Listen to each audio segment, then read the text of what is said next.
Three more stars have joined the Dancing on Ice lineup, with Candice Brown, Max Evans and Jake Quickenden being confirmed for the show on Wednesday, the 1st of November. All three had been previously rumored to be taking part, with the first two confirming the news on Chris Evans' Radio 2 breakfast show. ITV Pictures' Candice Brown Max said, "I haven't done any skating since I was a kid, and this is completely different having to skate on live television. I've had 2 training sessions, which have hurt my feet a lot. We've all had a dance, which is familiar territory, but skating is so not." Candice will get her skates on for the first time later today and admitted it's nerve-wracking.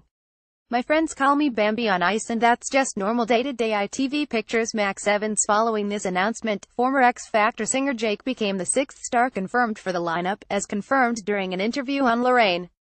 Jake is no stranger to reality TV, and after putting the X Factor behind him in 2014, went on to star in both I'm a Celebrity and the most recent series of The Jump.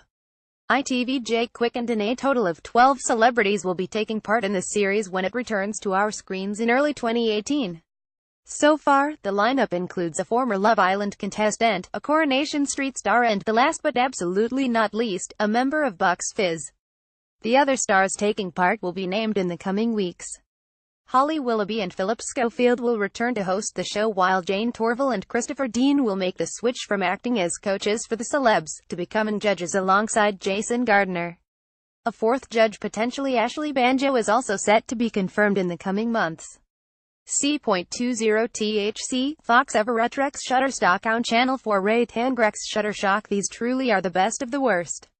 Back in 2003, There's Something About Miriam hit the airwaves. A dating show with a difference. The titular Miriam dated 6 different men over a period of time before revealing to them all that she was transgender. After filming ended, the 6 men who took part in the show filed a lawsuit against producers, accusing them of conspiracy to commit sexual assault, defamation, breach of contract and psychological and emotional damage. It was also blasted by critics, with some accusing the Sky One show of reinforcing stereotypes about trans people, and exploiting an important issue.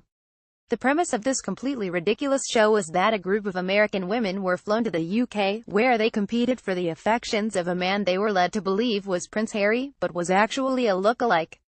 Eventual winner Kimberly Birch later hid out at the show, claiming the girls all knew that Prince Harry was an imposter, but were manipulated into thinking they were just being paranoid by producers, who urged doubters to speak to a fake therapist for reassurance.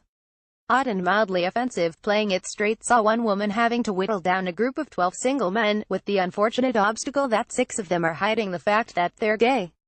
The E4 show was eventually won by former Mr. Gay UK Ben Harris, who opted to split the prize money with the show's leading lady, Zoe.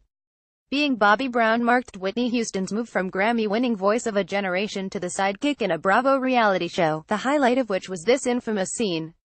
A reality show where contestants are truly pushed to their limits. The participants in Shattered were required to stay awake for a full week in a bid to win £100,000. What Channel 4 hadn't banked on, though, was quite how dull this would be for viewers. More than one person at ITV2 gave this program the thumbs up. In fact, a string of people thought this was a good idea. Something to think about. When you start running out of skills celebrities can learn as part of a TV show, you have to think outside the box, and that's exactly what the producers of Celeb Air did when they came up with a show that would see a host of Clisters training to become cabin crew members. No, but seriously, who gave the green light to a show where Phaser from N-Dubs, Tony Blackburn and Brendan Cole herd up a load of sheep? Of course, the involvement of Leslie Joseph meant we still watched every episode. Cut the bullshit. One of the finest exchanges in reality TV history. What was so unbelievable about Lindsay Wasnt that the former Wild Child got her own reality show Forgive Us docu-series, but just how uneventful it was. A show where people catch their philandering partners in the act, with an entire camera crew behind them, and Clark James Gable quizzing them about how they feel. Running mascara and a few torn-out hair extensions later, and hey presto, you've got yourself a reality show. This MTV reality series saw Jodie Marsh choosing a spouse from a group of eligible bachelors, eventually plumping for the ex-boyfriend of her rival, Katie Price. Funny that in 2015, she admitted she was ashamed of the show, describing it as the worst period of her life. People love bridal shows, and people love shows about plastic surgery. Put 'em together and what have you got? A reality show entirely dependent on the premise that Peter Andre is the perfect boyfriend. Sure thing. E4's attempt to turn post-Big Brother Nikki Graham into the UK's answer to Paris Hilton, with this British spin on the simple life. It was actually comic genius, which sadly only ran for one series. What better way to test your relationship than to head to two separate private islands with a load of people you fancy, get plied with alcohol and just let the cameras see what happened. Surprisingly, Temptation Island was a smash the world over, with editions airing in the UK, America, Australia, Italy, Spain, Russia, Romania. The list truly does go on. Suggest a correction.